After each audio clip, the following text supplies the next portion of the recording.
Our responsorial psalm, Psalm 25, to you, O Lord, I lift my soul. There's some element of this in the devotion that's become more and more known throughout all Catholicism, I understand it globally, but also particularly here in the Archdiocese of Portland, the Surrender Novena, where the prayer, so the novena is 9 days of messages that a priest experiences as receiving from Jesus. But the prayer that goes with it is simply and daringly, "Oh Jesus, I surrender myself to you. Take care of everything." So that's a very simple prayer, relatively easy to even memorize. Jesus, or "Oh Jesus, I surrender myself to you. Take care of everything." And so there's an echo of that in this psalm. To you, O Lord, I lift my soul. I give up to you, Lord, and I trust you. And then the first verse, the first stanza. Your ways, O Lord, make known to me. Teach me your paths. Guide me. I'm going to pass on to you a story about God's guidance in everyday life.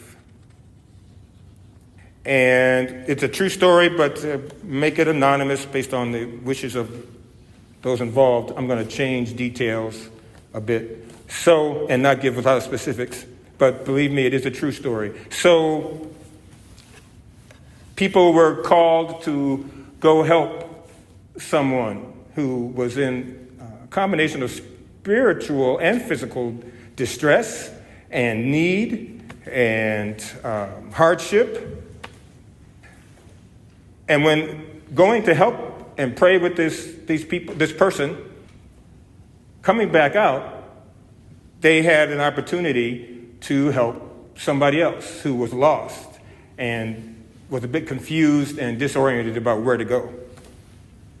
Then, leaving and going about their business that day, they got a call to go back to the same place to help somebody else who was in distress. And there was this little wave of annoyance of having to go back when they had just been there, helped somebody who asked for it, and then went about their business, but had to go back. And these are people who have lifted up their souls to God, who have said, "Lord, I surrender, take care of everything."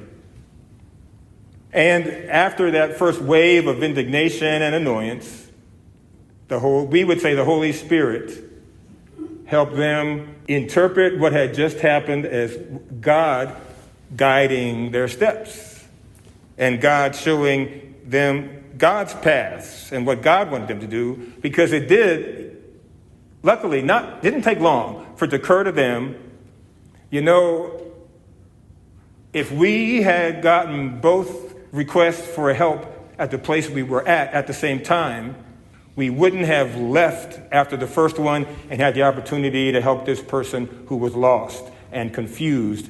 So they could see, okay, this is why, for our convenience, it would have been nice if the second group of people who needed help would have asked for it, 45 minutes earlier while we were still there. But it was not God's timing. It was not for their convenience. It was for the sake of the person in the middle that they helped, who was lost. As we look at God's timing in this Advent season, I invite us to keep in mind, that there's two things going on for Advent. Just a reminder I hope most of you know this, right? We are entering into our Jewish ancestors and their longing for a Messiah to come, to arrive. Right? That's one translation of Advent, is arrival or showing up. So we want to enter into that same kind of longing and anticipation, though, of course, we know the Messiah has already come, Jesus. But we are trying in this time before Christmas, when we celebrate his birth, to enter into this mentality and mindset and emotion of waiting and longing as we look ahead to Jesus' coming again in glory, to what we call, many Christians, right, the second coming of Jesus. So there is that element of Advent, as well as later, like the second half, I believe it is, the second 2 weeks, certainly the last week, of looking forward and preparing to celebrate Jesus' birth. And all of those things, there's this time, like, why did God choose to wait until that point in history to become human, to show up, right, the first advent of Christ? And why is he waiting so long to come again, the second advent, the re-arrival of Christ, his coming again, the advent of Christ at what we would call the end of time? You know, couldn't he have come yesterday, right, before there was this annoyance in your life or whatever else? One thing some people were thinking recently was, now look at us. We are struggling to trust God, and it's 2,000 years later from when he came the first time. What if God's timing, Father, Son, and Holy Spirit, that in what we have in human time, what if it's not like till the year 10,487 that Jesus decides to come again? Think about those Christians having to trust God. You know, they look back at Christmas and they say, it's been 10,486 years since Jesus was here, and he hasn't come back yet. Well, those Christians are going to have as much more trust in some sense than we do.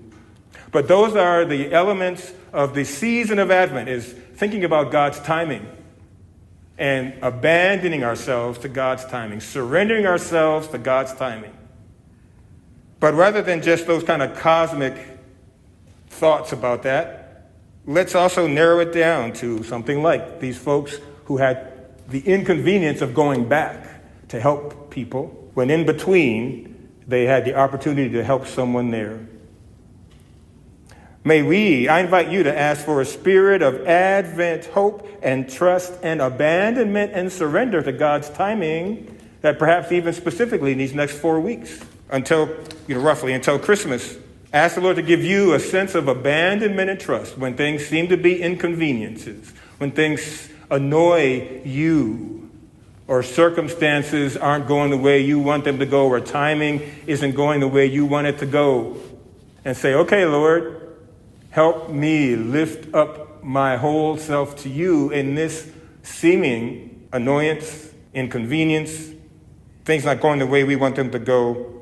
And as we wait in longing for your coming again, and we look back to your coming the first time, and the mystery of God's timing and those choices of when to have those things happen, that we might ask the Lord to help us lift up our souls to him, which is to say, surrender our whole selves to him and his timing, his guidance, his conducting of our lives.